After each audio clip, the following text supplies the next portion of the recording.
안녕하세요. 저는 30대 후반 여자입니다. 여러분, 잘생기고 돈 많은 남자 좋아하시나요? 제가 바로 그런 대단한 남자와 결혼한 여자입니다. 벤츠인 줄만 알았던 그 남자와의 결혼 생활은 제 인생을 하드코어로 만들어버렸는데요. 기가 막히고 코가 막힌 제 결혼 생활과 힘들었던 만큼 더 행복해진 그 이후의 이야기를 들려드리고자 사연 보내게 됐습니다. 저희 아빠는 의사였어요. 저는 아빠 얼굴을 본 적이 없습니다. 제가 태어나자마자 교통사고로 돌아가셨거든요. 아빠가 돌아가셨을 때 저희 엄마 나이가 고작 22살이었다고 해요. 본인도 어린 나이에 엄마는 어린 저를 업고 다니며 안 해본 일이 없었죠. 제가 조금 크고 나서는 외할머니가 저를 돌봐주셨어요. 외할머니는 다리가 좀 불편하셨어요. 손녀딸 밥을 해주려고 떠리로 나온 생선을 들고 절뚝거리며 걸어오시던 할머니. 밤에 재래실 화장실에 혼자 가기 싫다고 하면서 볼일 다 볼 때까지 밖에서 기다려달라는 손녀의 말을 늘 들어주던 할머니. 그런 할머니에게 보냈어요. 할머니 등에 업히면 그렇게 포근하고 따뜻할 수가 없었거든요. 지금 생각해보면 정말 미안한 일 투성이에요. 초등학교에 들어가고 나서 엄마는 더 바빠졌어요. 식당에서 일하느라 아침부터 밤까지 눈코 뜰 새 없이 바빴어요. 집에는 늘 할머니만 있었고 학부모 참관 수업에도 엄마 대신 할머니가 왔죠. 지영이네 엄마는 왜 저렇게 늙었냐고 친구들이 수군대던 날 저는 할머니에게 다신 학교에 찾아오지 말라고 소리를 질렀습니다. 제가 초등학교 4학년 때였어요. 그날 저녁 저는 화장실에 가다가 밤에 돌아온 엄마와 할머니가 부엌에서 나누는 얘기를 들었습니다. 다리도 안 좋으면서 뭐하러 자꾸 시장에 가세요. 먹을 거는 제가 식당에서 다 가져오잖아요. 이거 보세요. 넘어져가지고 바지 다 찢어졌잖아요. 걷어보세요. 약 바르게. 앞으로 지영이 업어주지도 마세요. 괜히 애까지 다치게 하지 마시고. 혼자 화장실에 앉아있다는 게 무섭다는 것도 있고 오줌을 누면서 훌쩍훌쩍 울었던 기억이 납니다. 그날 저는 몰래 손전등을 켜고 잠든 할머니의 바지를 걷어 할머니의 깨진 무릎을 한참 들여다봤어요. 그러면서도 할머니한테는 학교에 찾아오면 절대 안 된다고 우겼죠. 몇 달 뒤에 할머니는 얼음판에서 미끄러져 골반뼈가 부러졌어요. 뼈가 붙지 않아 몇 달 동안 고생하시더니 결국 다음 해에 돌아가시고 말았습니다. 할머니가 돌아가시기 전 TV 프로그램에 나오는 가족들이 둘러앉아서 배를 맛있게 깎아먹고 있었는데 할머니가 그걸 유심히 쳐다보시더라고요. 할머니, 저거 먹고 싶어? 할머니가 고개를 끄덕였어요. 저는 제 수중에 있던 몇백 원을 들고 시장으로 뛰어갔어요. 그런데 아무리 돌아다녀도 배를 찾을 수가 없었어요. 2월이었으니 배가 있을 리가 없었죠. 결국 저는 빈손을 호호 불며 집으로 돌아갔어요. 할머니는 추워서 제 곱은 손을 가져다 자기가 깔고 있는 요 안에 넣어주셨습니다. 할머니는 결국 배를 못 드시고 돌아가셨어요. 그 뒤로 저는 배를 잘 못 먹게 됐어요. 배만 보면 가슴이 아프더라고요. 나이가 조금씩 들수록 할머니 생각이 조금씩 더 났습니다. 제가 고등학교 1학년 되던 해에 저희가 새들어 살던 옆집에 할머니랑 손자가 들어와 살게 됐습니다. 옆집 할머니는 혼자서 손자를 키우고 계셨어요. 엄마 말로는 그 할머니 아들, 그러니까 그 집 남자애네 아빠도 의사였다고 했어요. 옆집 할머니 손자는 9살이었는데 말수도 적고 낯을 많이 가렸어요. 할머니네랑 저희는 금방 가까워졌어요. 귀가 어두운 할머니 대신 제가 전화를 받아드리곤 했죠. 엄마는 식당에서 음식을 가져올 때 옆집 목까지 가져오시게 됐죠. 할머니가 어린 손자 키우느라 혼자 애쓰는 게 안쓰럽다면서요. 할머니는 폐지를 주어 번 돈으로 손자를 어렵게 키우고 계셨어요.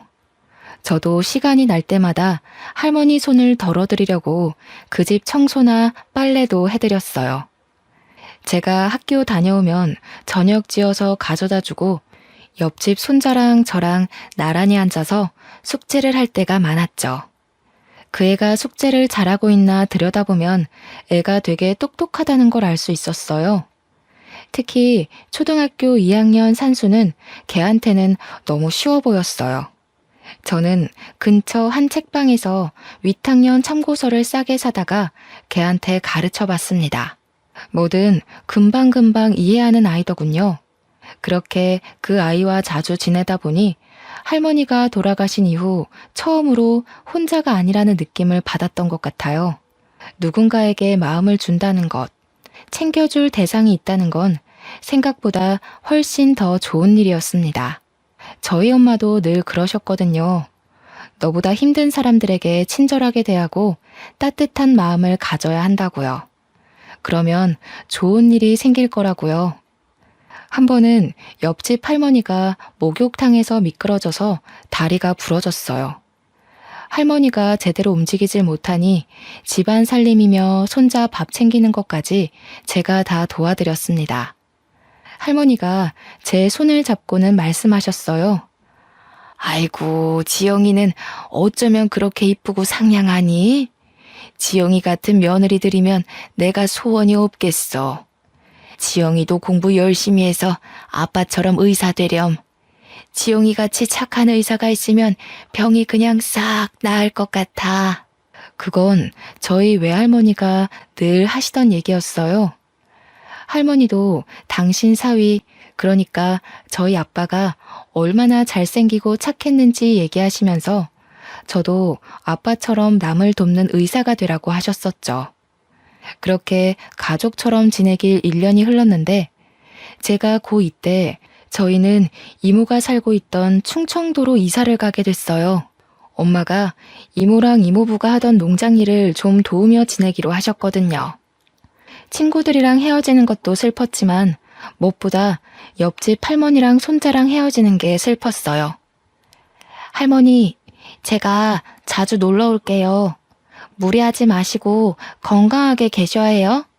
수환이도 할머니 말씀 잘 듣고 누나가 공부 도와주기로 했는데 미안해. 수환이는 진짜 훌륭한 사람이 될 수 있을 거야. 알았지? 제 말을 듣고 있던 그 애는 얼굴이 잔뜩 굳어져서 혼자 구석에 가만히 서 있더니 그만 대문 밖으로 뛰어나가 버렸어요. 그 뒤로는 다시는 할머니도 그 애도 만나지 못했습니다. 새 학교에서 적응하느라 바빴고 곧 고3이 되어서 정신이 없었거든요. 옆집 할머니랑 손자가 잘 지내는지 종종 생각이 났지만 얼마 뒤에 전화번호가 바뀌어 연락할 수 없게 됐어요. 나중에 찾아가 봤지만 이사 간 뒤였습니다. 그렇게 시간이 흘러 저는 대학에 가게 됐어요. 두 할머니는 제가 의사가 되길 바라셨지만 저는 사실 그렇게까지는 성적이 좋지는 못했어요. 의대는 못 갔지만 그래도 꽤 좋은 4년제 대학에 간호대를 갔어요. 열심히 공부해서 그 학교 대학병원에 취직도 했습니다. 간호사 일은 힘들었어요. 선배들 괴롭힘도 심했고 매번 환자가 돌아가시는 걸 봐야 하는 건 마음이 정말 힘들더군요.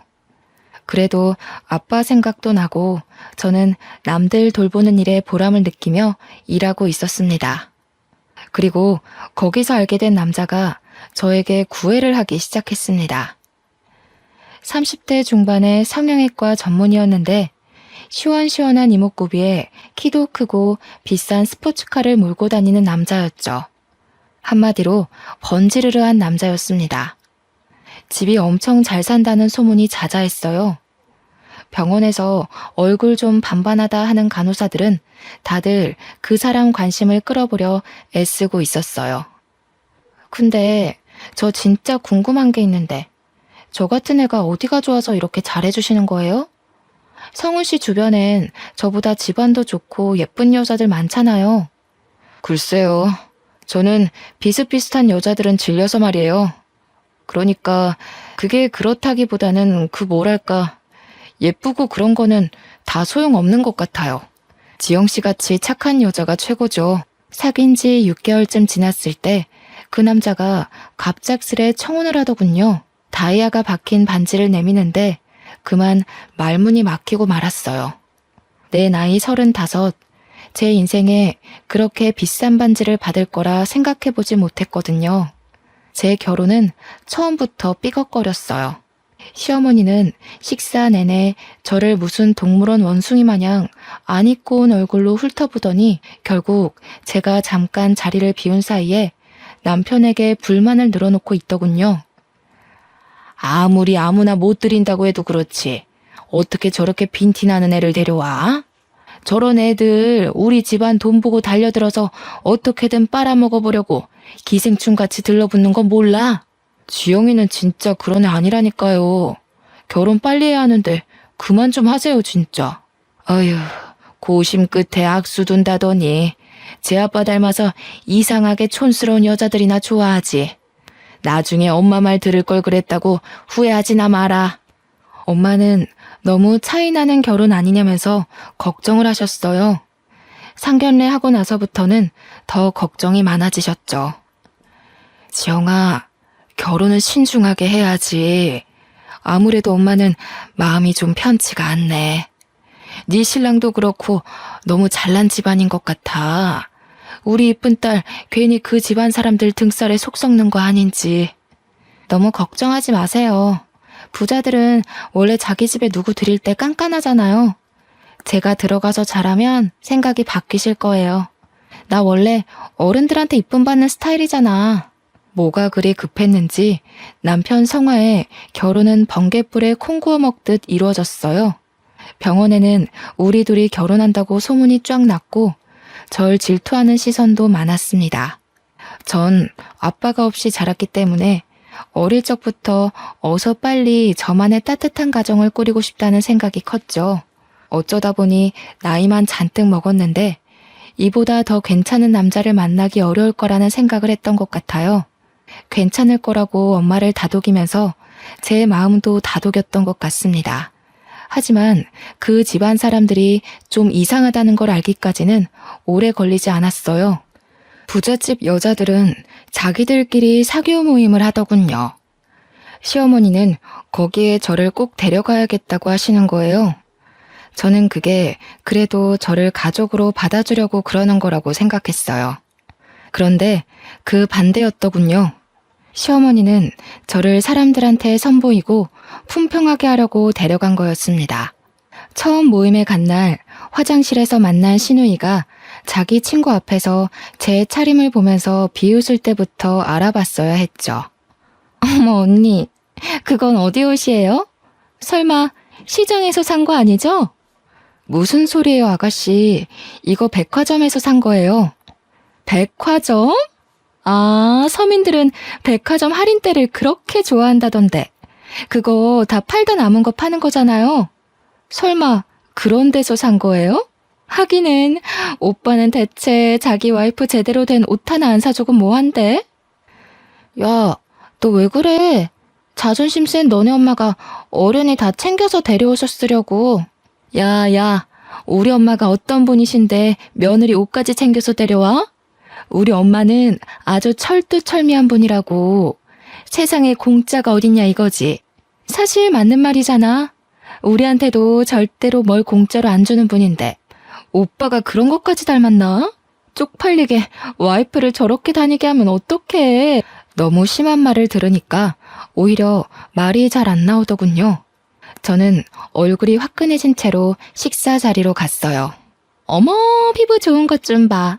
성훈이가 만나던 여자들이랑은 그 뭐랄까 종류가 완전히 다르네. 그러게요. 성훈이 원래 글래머러스한 스타일 좋아하지 않나? 대체 무슨 바람이 불었대?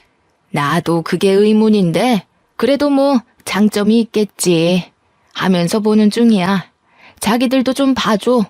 물건도 마음에 안 들면 반품하는데 내 아들 인생 망치는 일 없게 하려면 질이 어떤지 빨리빨리 뜯어봐야 하잖아. 아유, 미연 씨도 참 말 돌려 안 하는 건 알아줘야 한다니까.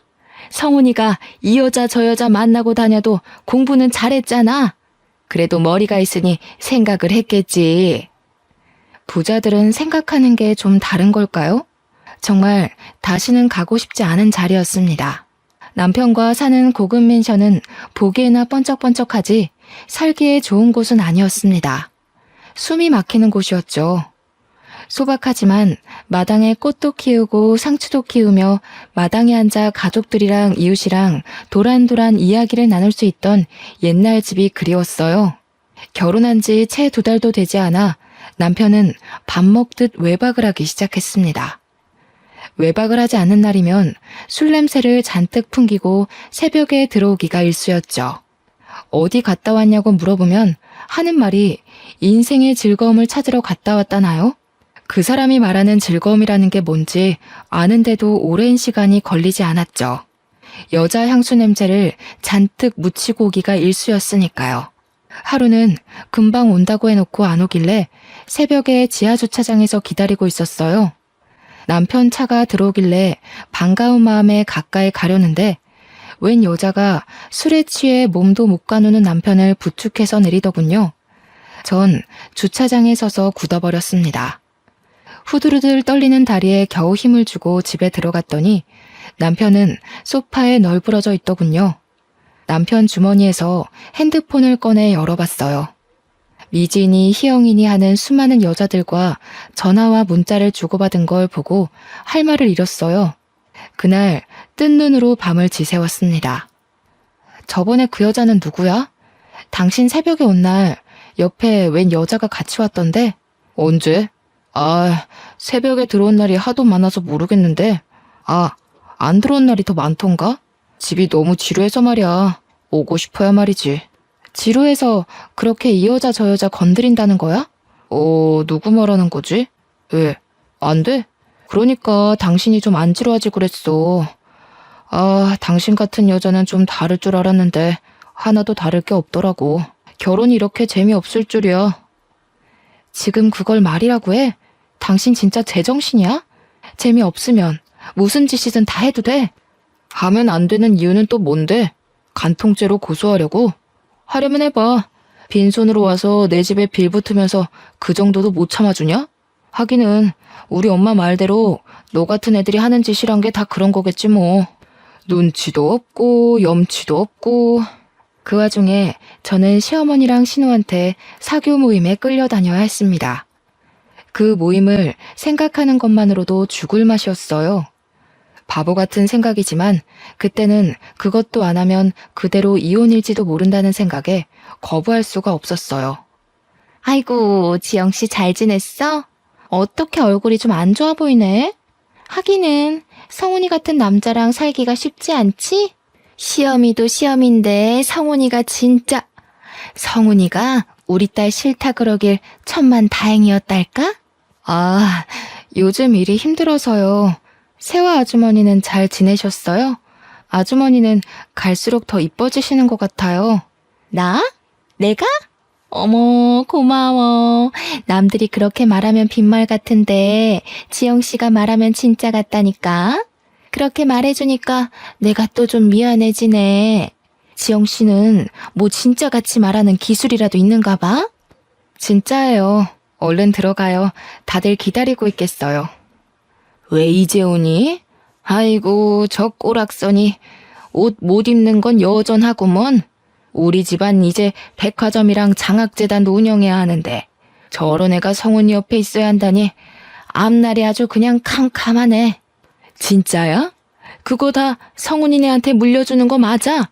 결혼도 했는데 여태까지 안 물려주는 거 보면 뭐 다른 수가 있는 거 아니었어?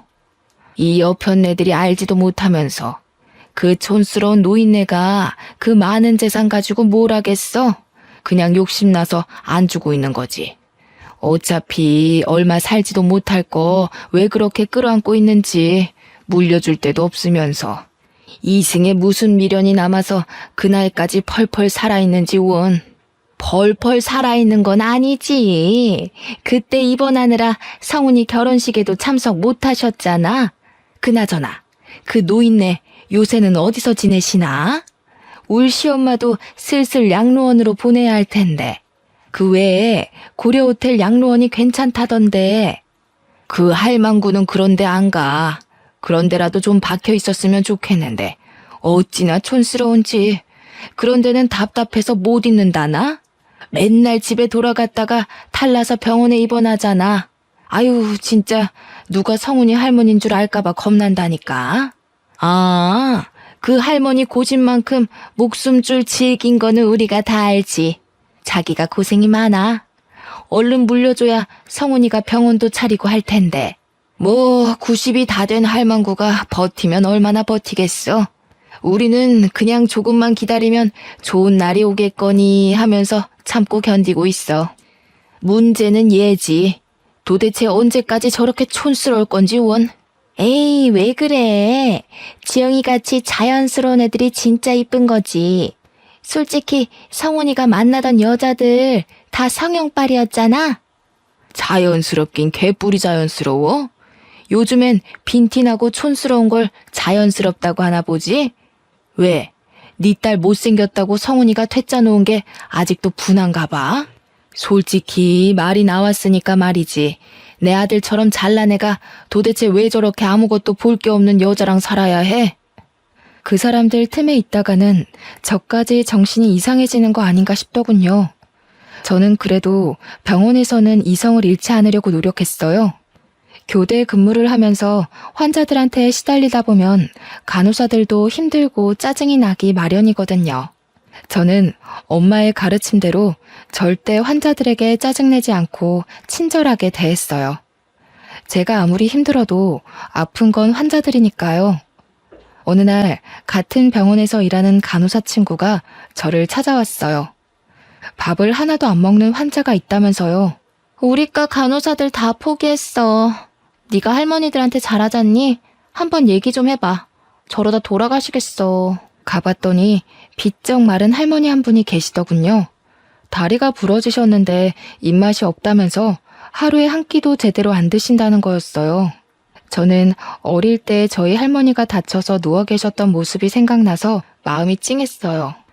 할머니 손을 잡고 왜 밥을 안 드시냐고 물어봐도 할머니는 대답을 안 하셨어요. 걱정이 되어서 저는 하루에 2번씩 할머니를 찾아갔어요. 며칠 동안 할머니는 한마디도 안 하셨어요. 할머니, 안녕하셨어요. 오늘 날씨가 참 좋죠? 오늘 고등어 반찬이 나왔던데 식사는 좀 하셨어요? 저는 고등어를 좋아해요. 저 어릴 때 저희 할머니가 저 주시려고 자반 고등어를 얻어오시곤 했거든요. 저는 지금도 그때 먹었던 고등어 반찬이 세상에서 제일 맛있는 음식이었던 것 같아요.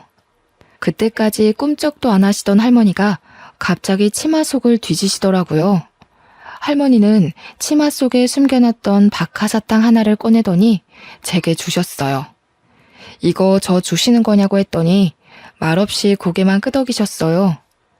저는 그 사탕을 소중히 품고 집에 돌아갔습니다. 다음 날 할머니에게 또 찾아갔어요. 사탕 맛있게 잘 먹었어요, 할머니. 어쩐지 답답한 이 좀 시원해지는 것 같지 뭐예요? 할머니가 주신 사탕에 무슨 마법이라도 들어있었나? 저한테 맛있는 거 주셨는데 할머니한테도 맛있는 거 드리고 싶어요. 뭐 드시고 싶은 거 없으세요? 할머니는 여전히 말이 없으셨어요. 저희 할머니는 아파서 누워 계실 때 배가 드시고 싶다고 그러셨어요. 그런데 그때 겨울이라 배를 못 구했거든요. 참, 그때는 제가 너무 어렸죠. 잘해드린 것 하나 없는데 너무 일찍 돌아가셨어요. 그때 할머니가 처음으로 말씀하셨어요. 막걸리. 어? 막걸리요? 아, 술은 좀 그런데. 할머니, 막걸리 말고 다른 거 드시고 싶은 건 없으세요? 막걸리. 아이고, 알겠어요, 알겠어. 막걸리 가져다 드릴게요. 환자한테 술이라니 안 될 말이었지만 어차피 아무것도 안 드셔서 잘못되시느니 드시고 싶은 거라도 드시게 하는 게 나을 것 같았죠. 다음 날 몰래 할머니한테 가서 막걸리를 종이컵에 따라 드리려는데 처음 보는 의사가 나타났습니다. 지금 뭐 하시는 거예요? 왜 환자한테 술을 줍니까? 아, 그게, 저기, 그러니까, 죄송합니다. 전 그냥 할머니가 너무 드시고 싶다시길래, 할머니, 막걸리는 안 된다고 했잖아요. 병원에서 술 드시면 안 되는 거 모르세요? 아, 다른 걸 드시라니까, 진짜. 안 먹어. 안 먹는다니까. 막걸리 줘. 저렇게 드시고 싶다는데, 딱 한 잔만 드리면 안 될까요? 안 되는 건 아는데, 이거 드시면 입맛이 도실지도 모르잖아요. 식사 안 하시는 게 너무 신경이 쓰여서 그래요. 제발요. 아, 진짜 안 되는데.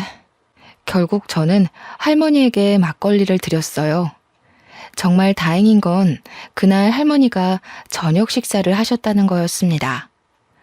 저를 말리던 의사는 새파랗게 어린 인턴 의사였어요. 그 인턴도 할머니가 걱정이 돼서 자주 가보는 모양이더라고요. 남편의 바람기는 계속됐어요. 급기야 집에 여자들을 끌어들이기까지 했습니다. 정말이지 기가 막히고 코가 막혔습니다. 내가 아무리 무시를 당하고 살아도 그렇지 이렇게 대놓고 여자를 끌어들이다뇨. 저는 또 뜬 눈으로 밤을 지새워야 했어요.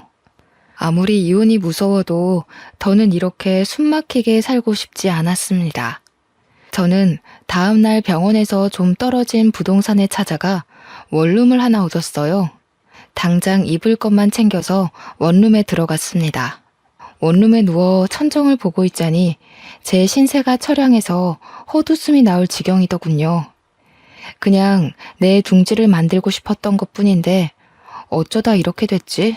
앞으로 어떻게 해야 하지? 그때 퍼뜩 그런 생각이 들었습니다.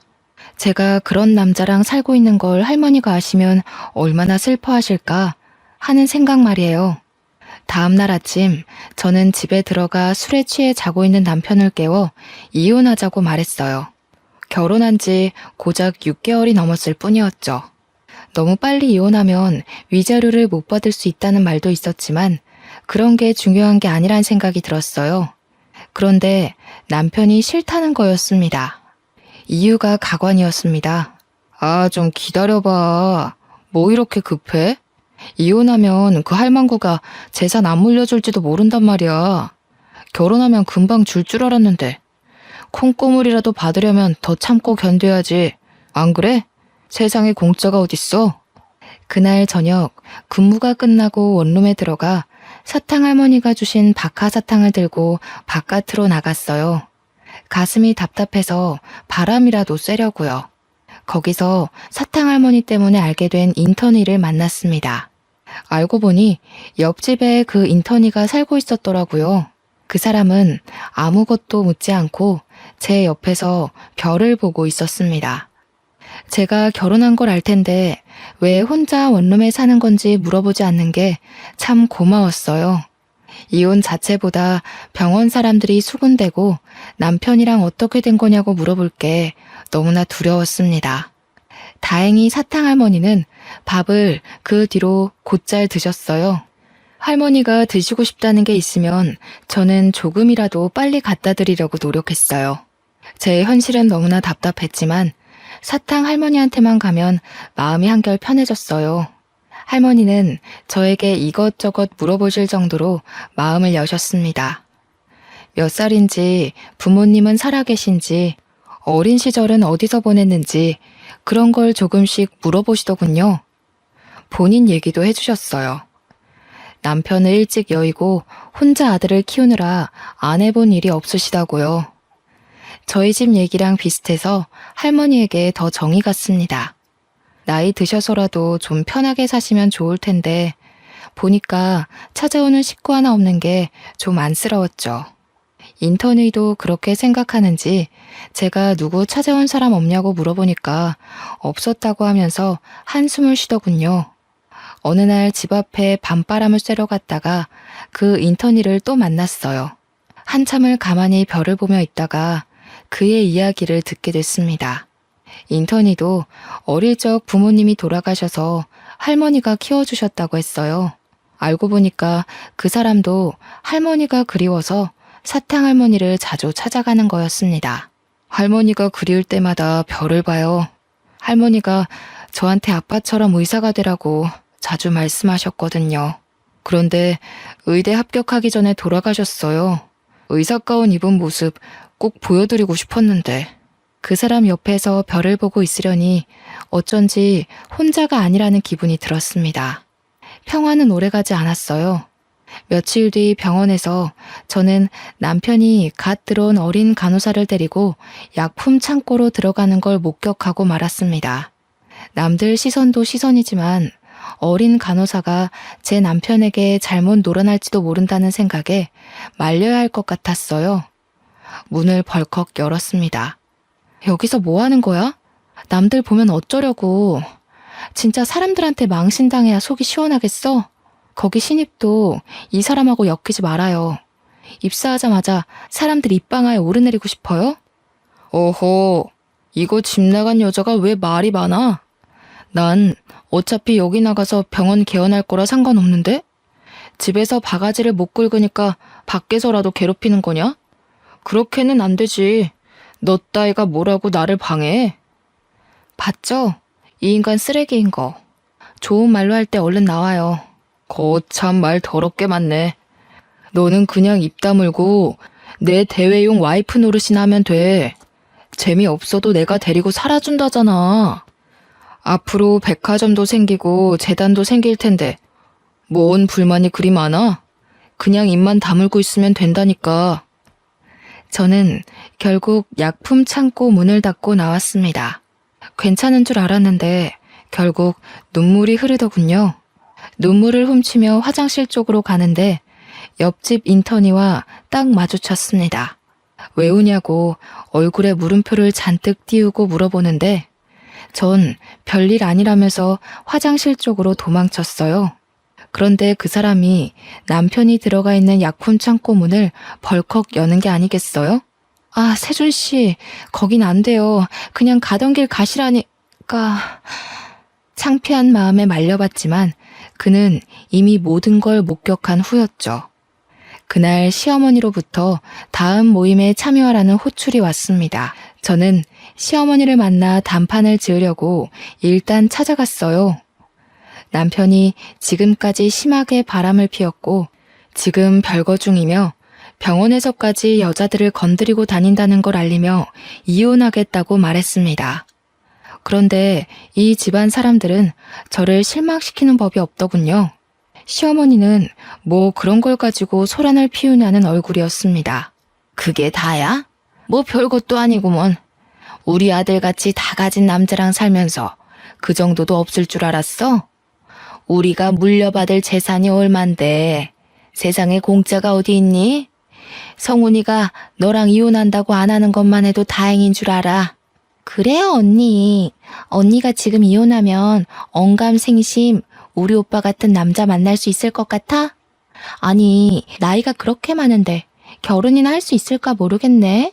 솔직히 나이가 문제가 아니긴 하지. 스타일이 그렇게 촌스러워서야 남자들이 거들떠나 보겠어요? 이혼이야 소송하면 되지만 솔직히 전 그 모든 걸 감당할 자신이 아직도 없었어요. 다음날 답답한 마음을 안고 사탕할머니를 찾아갔습니다. 그동안 사탕할머니는 뼈가 무사히 붙어 내일이면 퇴원을 하게 되었어요. 할머니가 무사히 나와서 정말 다행이에요. 그러니까 밥 잘 드셔야 한다고 했죠? 그래도 살도 좀 붙으시고 한결 좋아지셨어요. 할머니 퇴원 기념으로 제가 소원 하나 들어드리고 싶은데 혹시 바라는 거 있으세요? 네 남편이 이 병원 의사 조성훈이야? 그 엄마가 강남타워 사는 김미연이고 맞지? 네, 맞아요. 아이고, 우리 할머니는 귀도 밝으시네. 어떻게 그걸 다 아셨대? 하긴 사람들이 어지간히 떠들죠. 귀가 밝으신 거 보니까 밥도 많이 드실 수 있겠다. 밥 많이 먹어야 퇴원시켜드려요. 얼른 하세요. 그 인간 아주 인간 말종이지? 같이 살기 아주 더럽지? 말종도 그런 말종이 없지? 시엠이랑 해가지고 시동생도 아주 싹퉁머리를 밥 말아 먹었지? 아니, 그걸 어떻게... 아니에요, 할머니. 저희 남편이 얼마나 저를 아껴주는데요. 그날 사탕 할머니는 목욕탕에 가고 싶다고 하셨어요. 동네 목욕탕에 가고 싶으시다고 그게 소원이라고 하셨습니다. 인턴의 세준 씨의 도움을 받아서 할머니를 모시고 가까운 목욕탕으로 갔어요. 저희 할머니를 씻어드리는 심정으로 구석구석 씻어드렸습니다.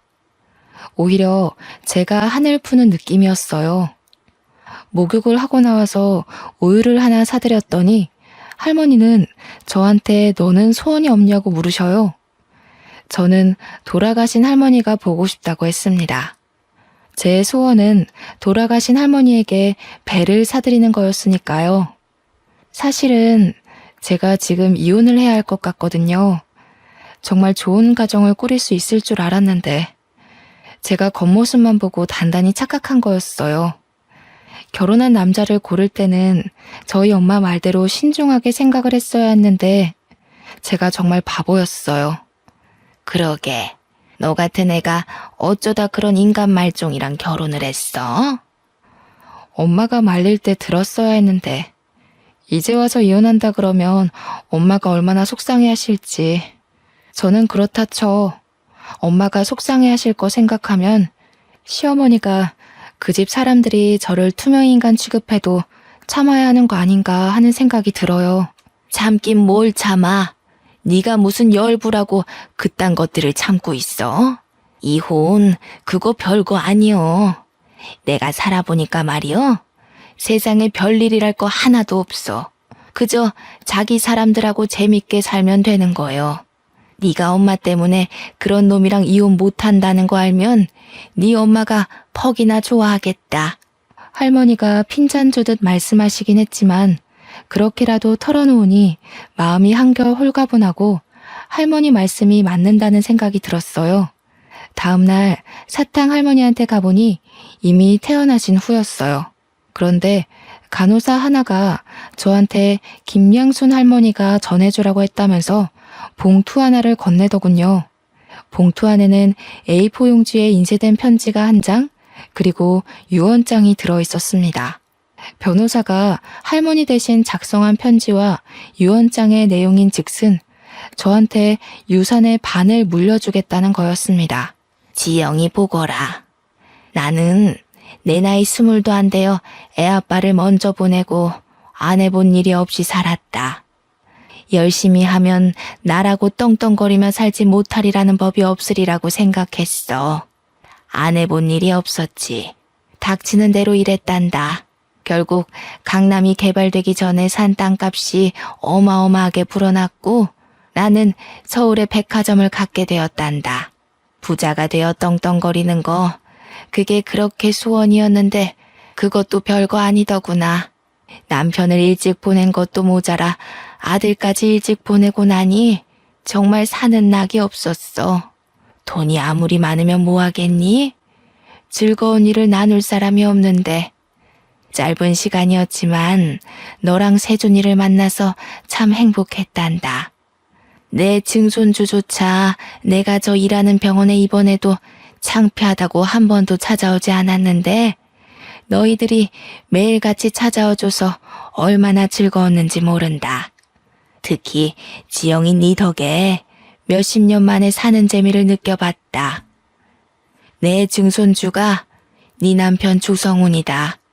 증손자 며느리인 줄 알았으면 진작에 말을 해줄걸. 우리 아들은 반듯한 애였는데 손자나 증손자가 왜 그 모양인지 모르겠다. 조성훈이라는 녀석 아무리 고쳐 쓰려고 해도 어려운 몹쓸 놈인 거 내 속속들이 잘 알고 있다. 네가 그런 남편의 시애미까지 감당하느라 그동안 얼마나 고생이 많았니? 나는 갈 날이 얼마 남지 않았다. 가기 전에 이승에서 기쁨을 느낄 수 있게 해줘서 정말 고맙구나. 내 성희가 네가 당한 아픔에 조금이라도 위로가 되면 좋겠다. 유언장에 따르면 저뿐만 아니라 인턴의 세준 씨한테도 원룸 건물이 하나 주어졌습니다. 이게 무슨 자다가 하늘에서 떡이 떨어지는 소리일까요? 사탕할머니가 남편의 증조 할머니였다니. 그것도 놀라운데 저한테 재산의 반을 주시겠다니. 저희 엄마가 늘 남들한테 잘하면 자다가도 떡이 생긴다고 했는데 그게 이런 걸 말한 거였나 봅니다. 편지에는 재산의 나머지는 모두 기부하겠다는 내용도 있었습니다.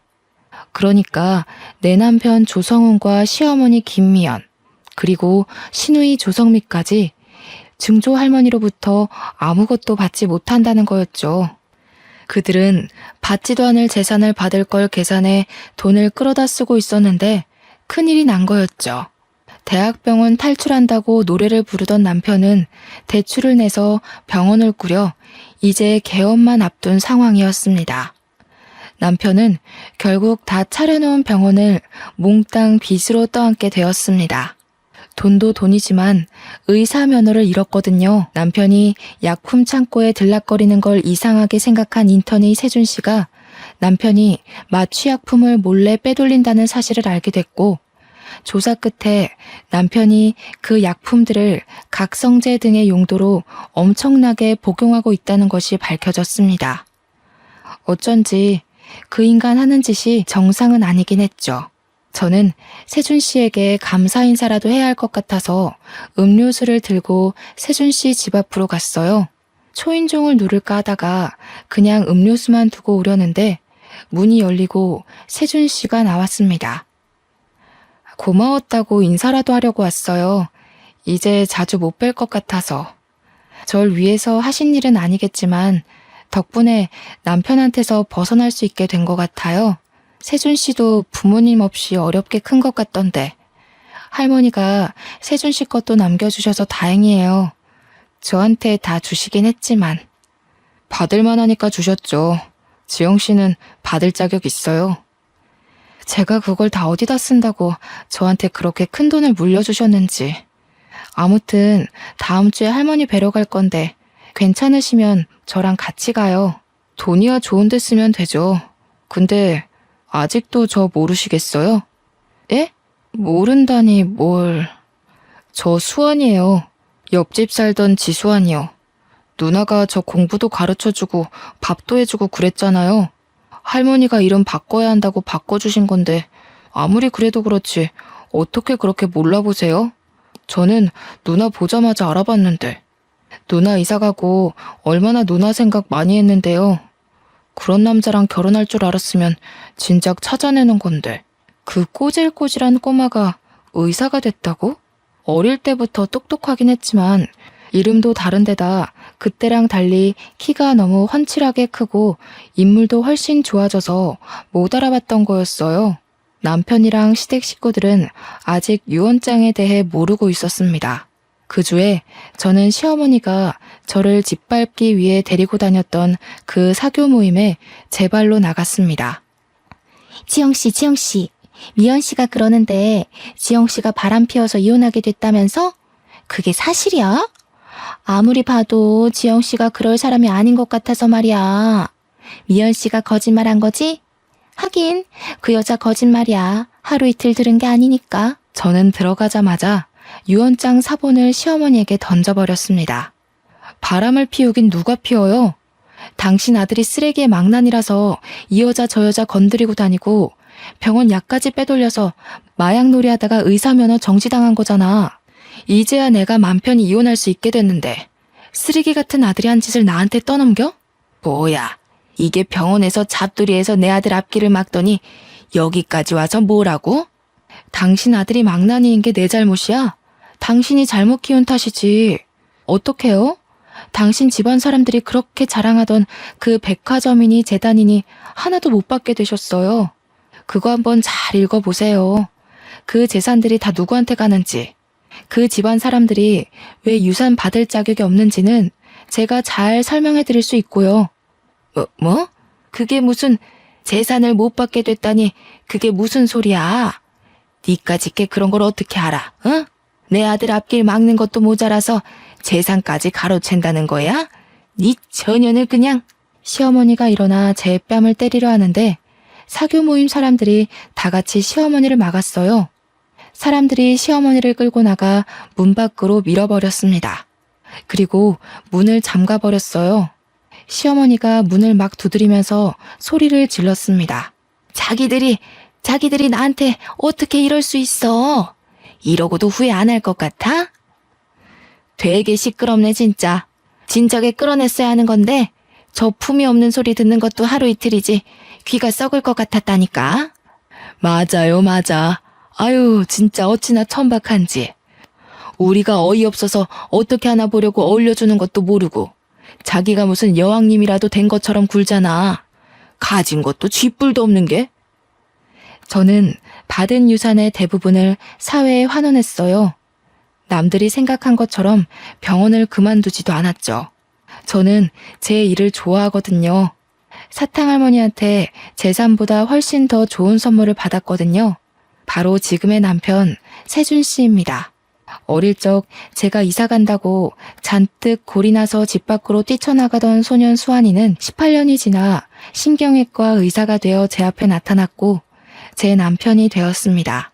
제가 어린 남자랑 결혼한다는 소문이 돌자 남편은 집 앞에 와서 문을 두드리며 자기가 잘못했다고 한 번만 봐달라고 빌다가 경찰에게 잡혀갔어요. 저희 부부는 마당이 있는 집을 사서 저희 엄마와 사탕할머니를 모시고 와서 함께 살았습니다. 딸도 하나 낳았고 저희가 그렇게 그리워하던 사람 사는 재미를 실컷 느끼면서 살고 있습니다.